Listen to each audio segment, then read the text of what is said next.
Well, in case you haven't heard, TVCC is celebrating the big 5-0 this year. That's right, 50 years of memory and history, and let's take a look back tonight. It was a different world back then. There was a Wild West. And maybe somebody was drinking. No, not that. No, nobody does that, do they? It was a long, long, long, long cold swim. It was one of the few things he did spend money on. My boat starts doing a windshield wiper, goes right, left, right. Mad flasher. What? It was more running the Ocoee on my feet because I was chasing my boat most of the time. Favorite memory from paddle school after midnight. Go ahead and edit that part out. I've had 2 come to Jesus swims, and I don't want to go over those again. I didn't see your feet either. And then they got to Doug, and then they all went into the hole at the same time, you know, and it's just boats. Just could not believe, but we were kind of vertical. Sunburst 2 was the hot solo boat. I didn't get that one, of course. I didn't know Barnett Williams was over here with his camera, see, and I and Tim Lee were in the hot tub. Did you have your bikini on? Oh, you didn't have anything on. Well, your bikini is very... They don't believe anything you hear and only half of what you say. He's got his recorder on. I'm going to say I was probably a member from pretty close to the first year, maybe second year, up through the late 80s. But I remember Jack Wright and John Pickett. John Pickett was, I know, the president for a number of years right in a row. There were some of the founders of the TSRA that were professors at Vanderbilt. One of them was Dr. Williams, Horace Williams. He was a math professor, and his son, Johnny Williams, whom I'm sure somebody knows because Johnny was just all over the place. He was just one outstanding paddler. And this was back when blue holes were the thing, and so we all paddled blue holes or something like that. And Johnny and Marcel Hauger, son of another professor, and I became good friends, and they dragged me along. Johnny and Marcel and Albert Mitchum, Bill Mitchum's son, they all wanted to go over and paddle. And so I said, well, I'll just film you.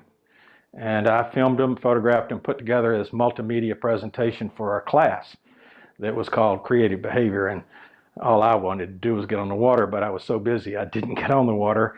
And then finally, January 1 of 77, I got a chance to go down with them and paddle the Ocoee. But it was more running the Ocoee on my feet because I was chasing my boat most of the time. My name's TANI PARSON-SHANER, and I started boating in the early 70s with Tom Parson and Roger Scott and the Parker twins. I was 12 years old, and I would tandem in a canoe with my father, and then I also kayaked in an old Mark IV fiberglass boat. When I first started boating, I was the only female that was under 40 years old at that time. So I got to paddle with all the guys and put up with them and try to compete with them.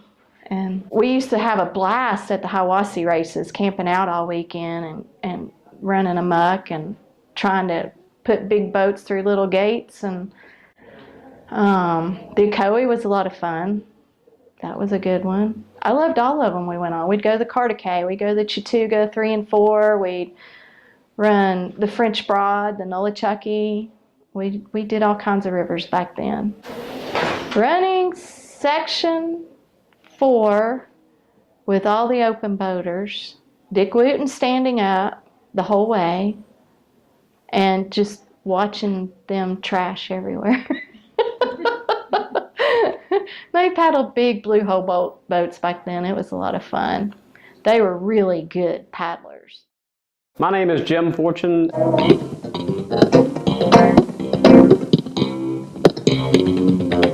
In 1983, I was living in Brevard, North Carolina, and a bunch of the guys I worked with paddled, and I'd go to the lunch table and hear paddling this, kayak this, kayak that, and I figured I better learn how to kayak so I'd know what they were talking about. And the way I got involved with kayaking was my sister was actually the resident artist at the NOC when they first opened in 1973. And she traded out for an aluminum Grumman canoe for us. And then we ended up getting these little Klepper minor kayaks and just been boating and paddling for how many years? The very first paddling school I went to would have been in the summer of 1989, and Mr. Kent Overbeck had a hollow log. Don't know where he gets these things, but he brings them, and the goal was to put the hollow log on top of a fire and get the inside of the log burning, and then after 1 or 2, maybe 3 alcoholic beverages, could drop a can of beer inside the hollow log, and as it heated up, it would eventually explode out the tops. The Ocoee's always been, we ran the Ocoee Labor Day 1976 on the very first run that they ever had. And so that was part of my growing up. I started working at the Rock Creek Down Under store, the paddle sports store, in 1995. It was the year that it opened. And I think it went a long way towards offering TVCC paddlers more options as far as boats and paddles and gear and information. There really wasn't a whole lot like it around here before that. The Ocoee really did change the whole atmosphere for paddling around here because it opened up year-round releases of higher quality whitewater. Dick Wooten, I remember driving back from the Nantahala with him the very second weekend that the Ocoee ran, and we were watching people go down the river, and we were just like, wow, this is just so cool. My name is Jean Dolan. In fact, I was the first treasurer, and if anyone was inadequate, the only quality I had was honesty. And I think of Don Bodley as the force in the beginning that did so much to get everybody going and make places adapt to what we needed. I agree that it might be fun to see if we can find more people in the community that enjoy. He put an ad in the newspaper and invited people to come for a meeting. We started putting out a newsletter and announcing trips, and people showed up. I'd always loved a canoe. When I was a child, my father bought me a second-hand canoe, and we had a summer place in Massachusetts on a lake. And I learned how to paddle that. I didn't know strokes had names, but I could make it go in a straight line. I liked to hike, and then I discovered rock climbing back when I was still living in New England.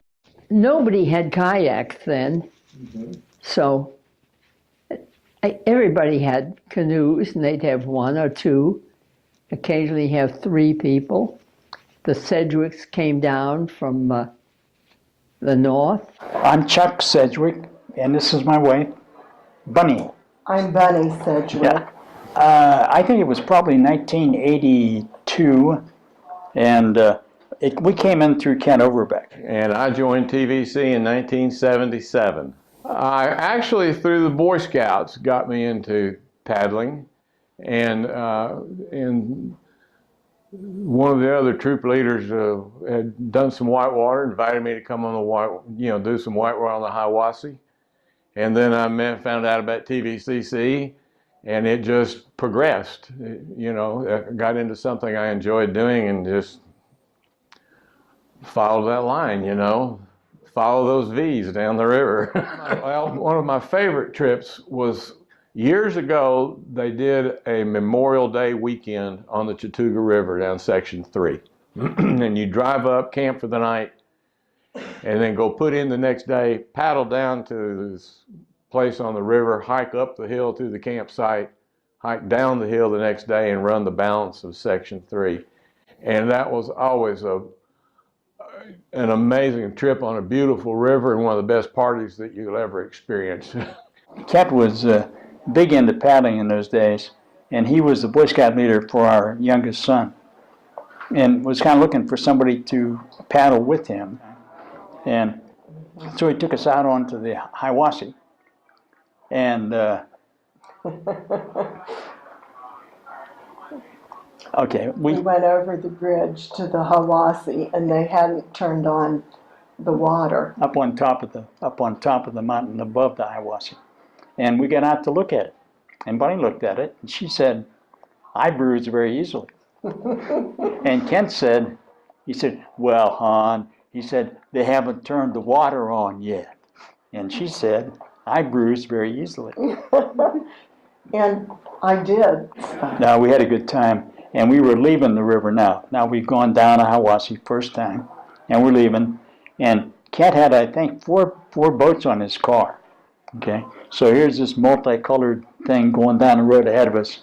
And Bunny said, "It looks like a party going somewhere." And we were part of it for years. Talk to me, say what you want to me. Don't leave me wondering what's in your mind. Walk with me, let all your thoughts go free.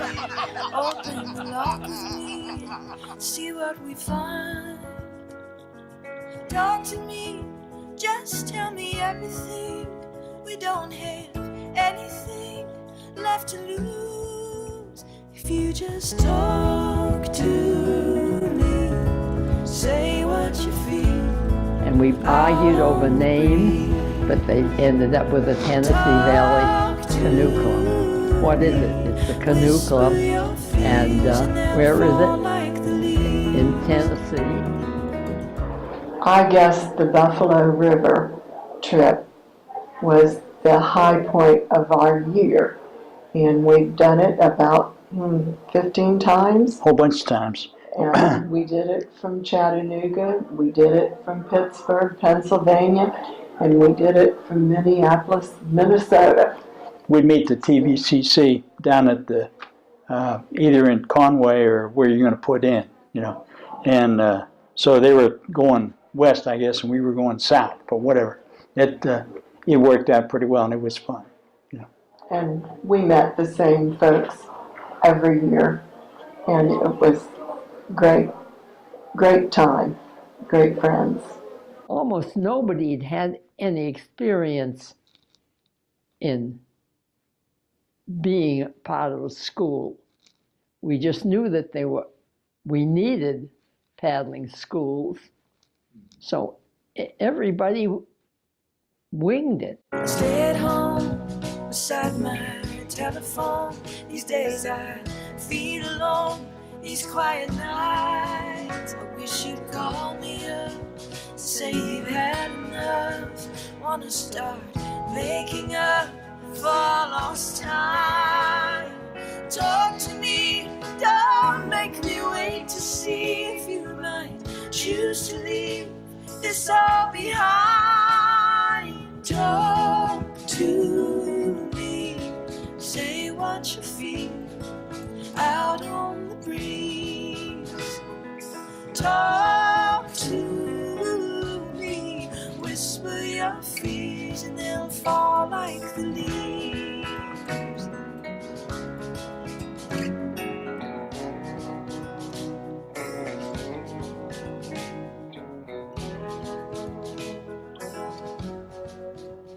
We had planning meetings of what should go on, and agreed on certain rules, trying to emphasize the fact that you didn't abuse the river, put trash in it, dump junk in the river. And was safety a big concern? Was safety Yeah, and of course, retrieving things, I can remember practicing making loops, and so that learning how to throw the rope across the river and how many times you'd wrap it back up and begin again because you didn't get that first far enough out to get to rescue the person that was going down.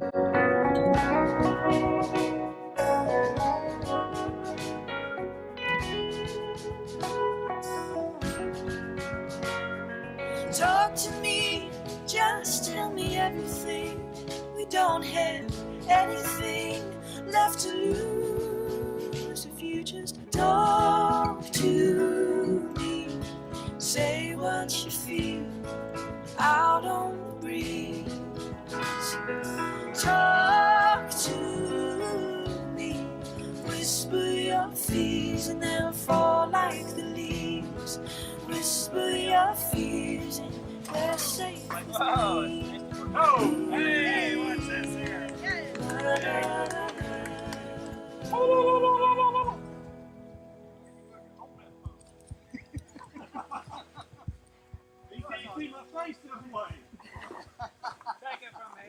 Well, no, my family wasn't founding members.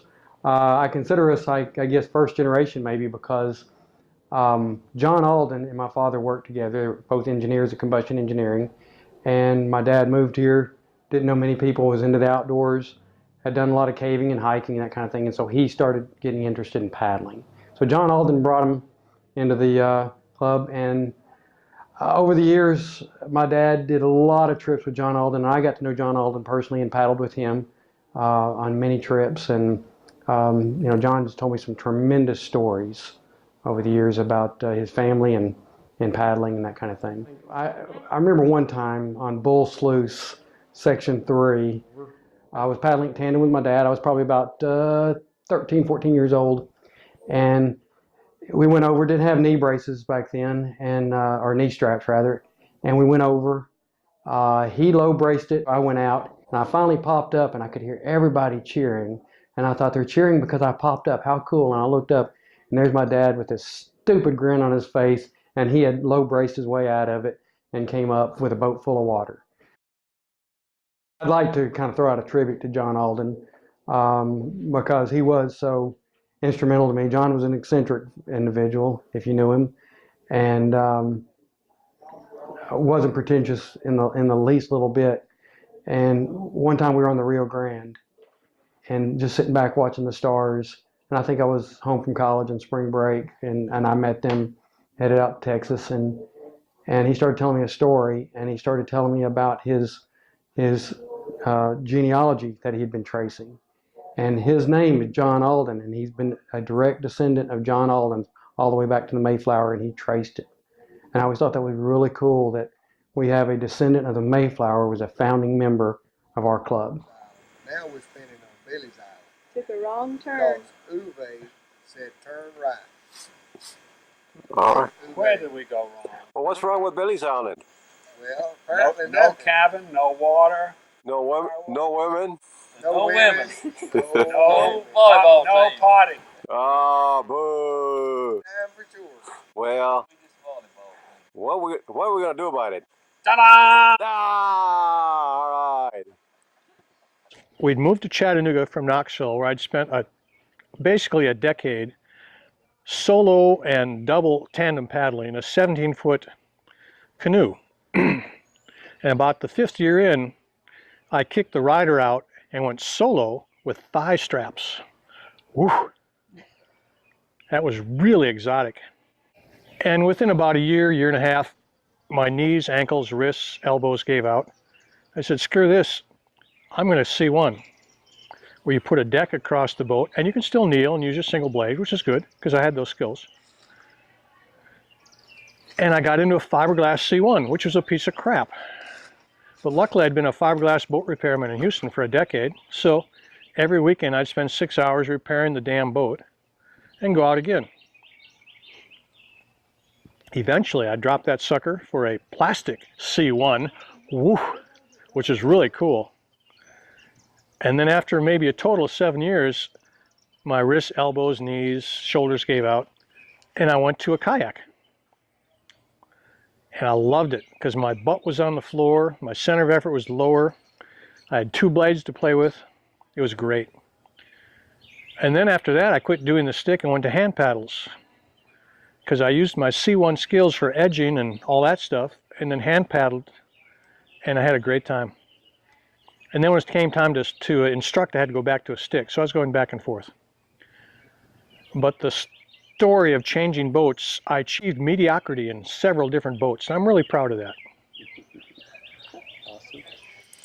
Most potential to improve. Most potential for improvement. This means between the judges, we thought this person really sucks now, but has a chance to do better. This guy.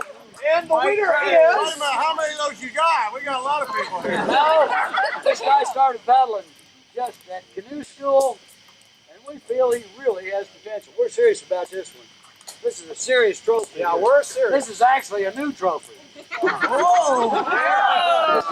It will be returned next year. This guy's naked. Just give it. Well, I joined TVCC in the spring of '73. And at that time, I had just bought a 17-foot Grumman canoe with a blade keel. And as I found out very quickly, it was probably not the best boat for paddling whitewater. But nevertheless, I stayed with that. On the first trip, I met Jupiter Jones and Joan, and we became fast friends. I think he was paddling a fold boat.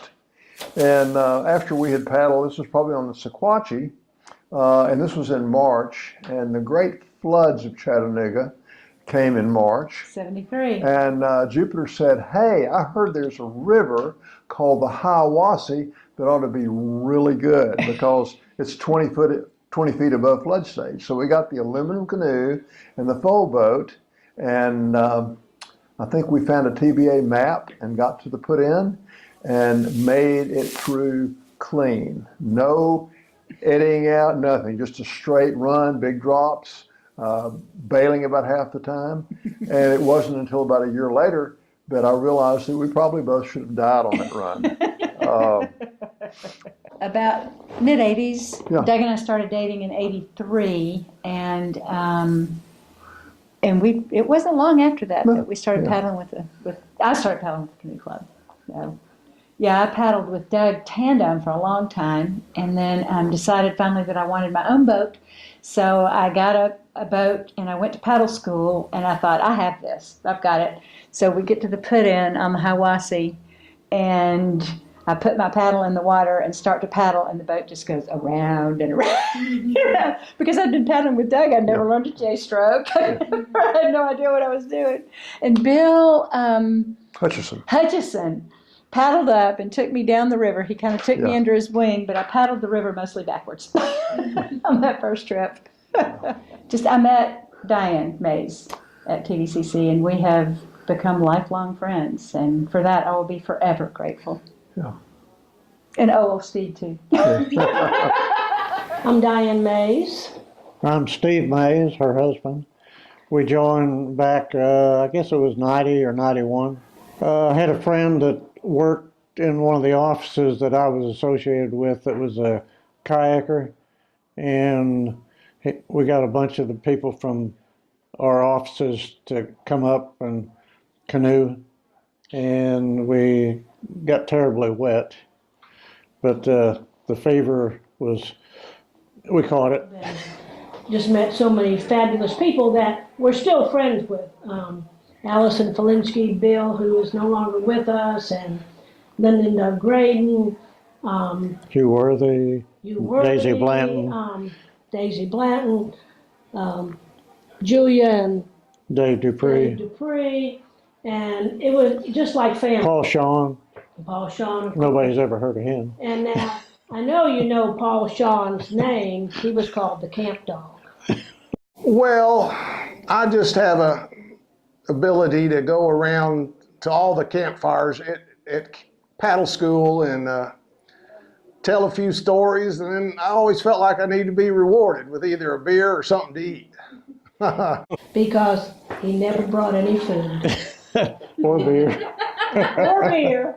But we loved him. But back in the day, we actually had Dave Sutton, who is deceased, and we also had Jerry Crandall. Who's deceased. And they just, we feel that we were terrible parents because we would come home from work and we would be on the river, Nantahala, everywhere. And Carol and Uwe, who were very active in the club, Carol and I were called the Dynamic Duo. And we were tandem paddlers. I was in the front, she was in the back.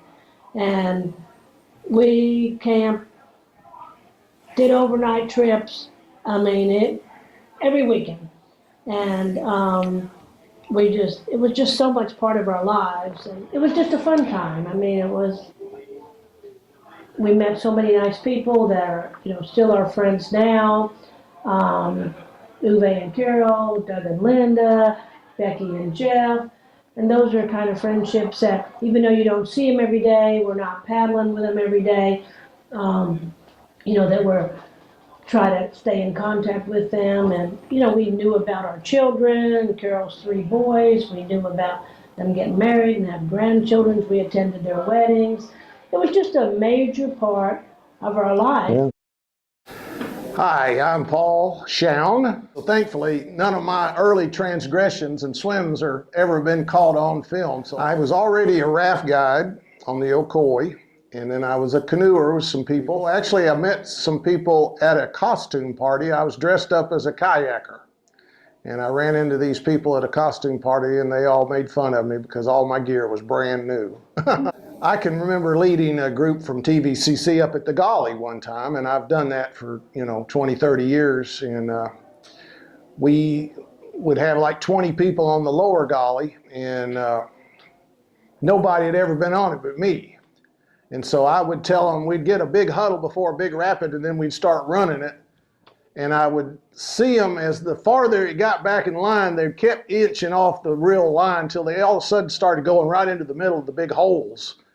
And one of the first one was this friend of mine, and he was in there side surfing the whole, this was an insignificant on the upper Golly, and everybody kept bouncing off of his boat as they went over saying, "Thanks, Dave, thanks, Dave." And so we're at pure screaming hell. It's a good class 4 with a giant hole at the bottom. So I told them all how we're going to run it. We're going to catch this giant eddy down on the left. So most of us had made it, and our buddy Doug Graydon's coming down in an open boat and ended up flipping and swimming. So he comes around the corner swimming, and everybody goes, "There's Doug, he's swimming." And all of a sudden, everybody in the eddy just starts charging out after him. And I'm looking, I said, "Where are you guys going?" And so they just all, and then they got to Doug, and then they all went into the hole at the same time, and it's just boats and everything. So I looked at the 1 or 2 people that didn't go out there. I said, "Follow me," and we went around the hole. and we're floating down below, and everybody starts popping up all around us. And I'm looking, everybody said, don't ever do that again. But, yeah, the Grand Canyon was great. We had a legendary paddler in the club named Hugh Worthy, and he was an open boater. And I could spend an hour talking just on that one trip, all the stories of Hugh. But we were at this one rapid, and we got out to scout, and Hugh said he was going to go run it, you know, and we all watched, and giant waves, and he gets about halfway down and flips over, and we just see the boat going up and down, up and down. We never see him pop up anywhere, and everybody's really, you know, where'd he go? Where'd he go? And they go, oh no, he's gone. I said, don't worry about Hugh. He's still upside down in that canoe. They have an air pocket, you know.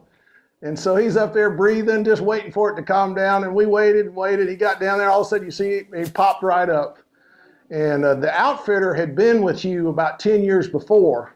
He came up and he said that the assistant told him, said, I don't know how good the rest of these people are, but that guy is awesome.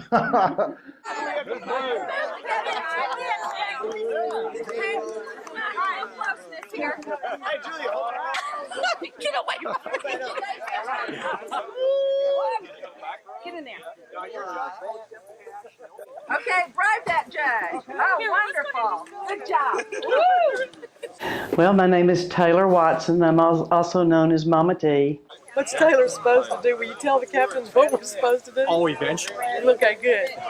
I think I joined sometime in the mid to late 1980s. I had learned to canoe in flat water when I was 8 years old. And back in my college days, the Ocoee did not have a dam, and so I had a fiberglass and wood kayak that we would run down depending on the water level.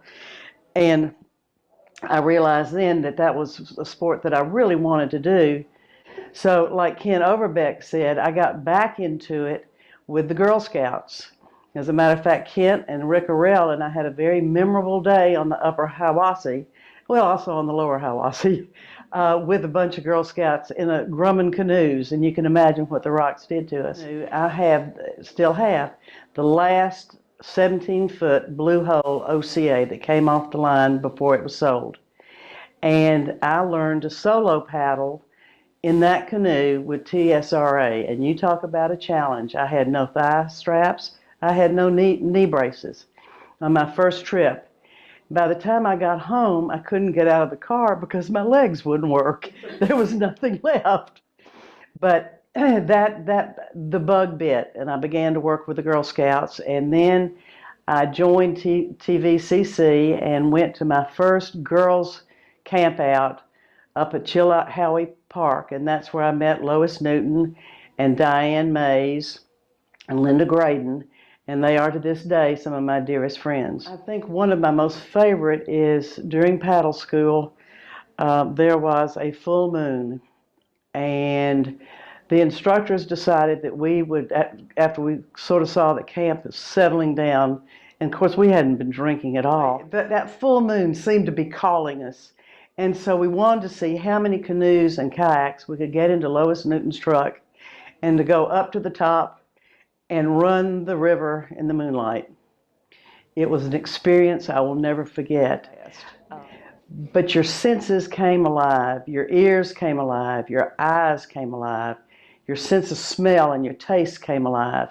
And when that moon was shining down on the water, you could see your path much more clearly than you could ever do it in a day. TVCC has become a part of my life, and the friendships, you know, they're going to be here forever. So I thank y'all for the opportunity.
Brace up.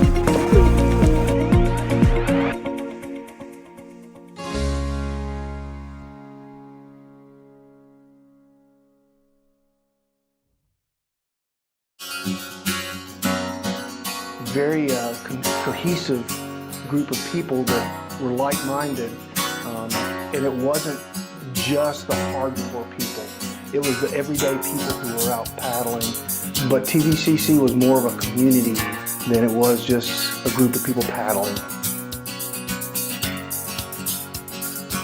TVCC adopted me as their mama, and my home has been open to them for over 25 years. Y'all always come up for the stuffing parties and the friendship, and friendships are there, and I'm meeting new people, and it's just wonderful.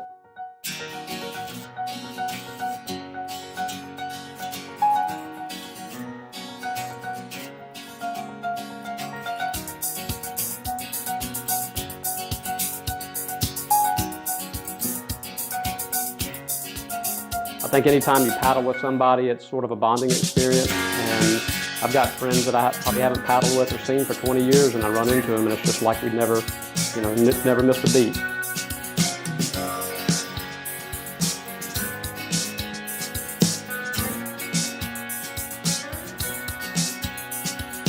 Oh, well, like you said, great friends. It gives me that wanderlust of things to just get out and really, I don't know, proving yourself is, really, but just an adventure.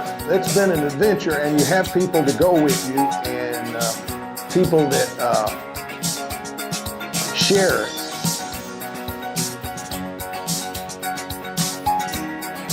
Paddling all day and then fixing these phenomenal meals.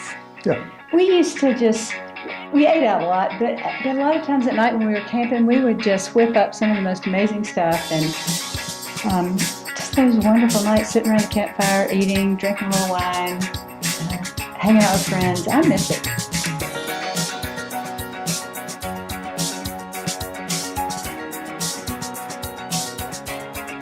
TVCC was a big influence in my younger life because it gave us a group of like-minded people back in the day when boating in the East was virtually non-existent. It was before the Canoe started running, and we were running other rivers, and it just got a good group of people together and expanded our horizons. And the river stretching away, it was a fun thing to do.